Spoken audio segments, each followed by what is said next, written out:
oil eh, masisira eh.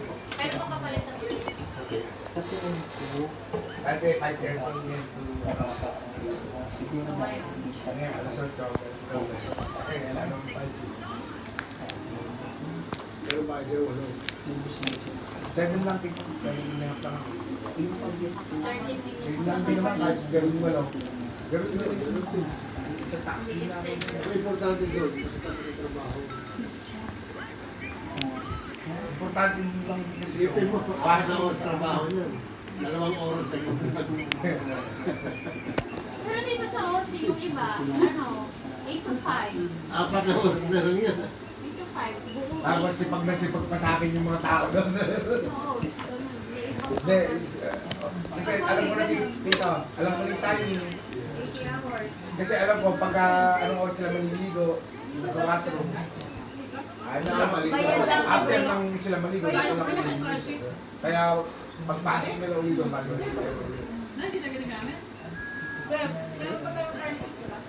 Kasi hindi namin lang kasama si Ana si Oscar. Depends. Kasi bibili pa ako ng bago. It depends. It's gonna expire when it's February. Expired na. Expired na? Hindi na Na-expire. Na-expired expiration. Yeah. Bakit? Ano, car seat ba or booster? Car seat. Car seat. Boosters are. Ano yung Kevin na mga car seat ni Emma kasi So, ano kailangan mo? Car seat. Para, may kasama ko sila bata. hindi kasi nung kahapon nag-date kami ni Emma. Pinikap ko si Emma, eh hindi nakasama si Oscar. Gawa ng dalawang car seat nasa van ni Kevin. Dinala niya yung ba? Di ba pwede Napalo ko siya iiwan sa na lang Jawo. nila lagi? Jawo. Ano, sino ba ng car seat kasama si Gabriela? Yeah, kasama na pintaan ng motorsiklo. Accessories. Yeah, she can booster because when we set up her car seat, it's just a Tawagin booster. niya yung motorsiklo niya. Malas na Parang left alone. Sa maloob mo. Sabi nga muna, Kaya umiyak siya. Tapos ginawa binili ko siya ng gusto niya na toy. Kahit na na-serious ka. Parang Ginawa ginagawa niya, niya.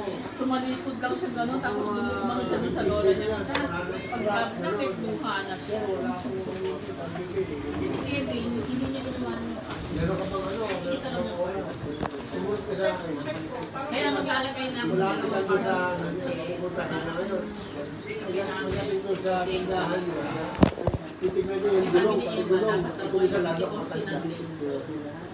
Baka yung gulong nyo, food na. Ba't di kayo, ano pa niya, sa school? Wala pang balik.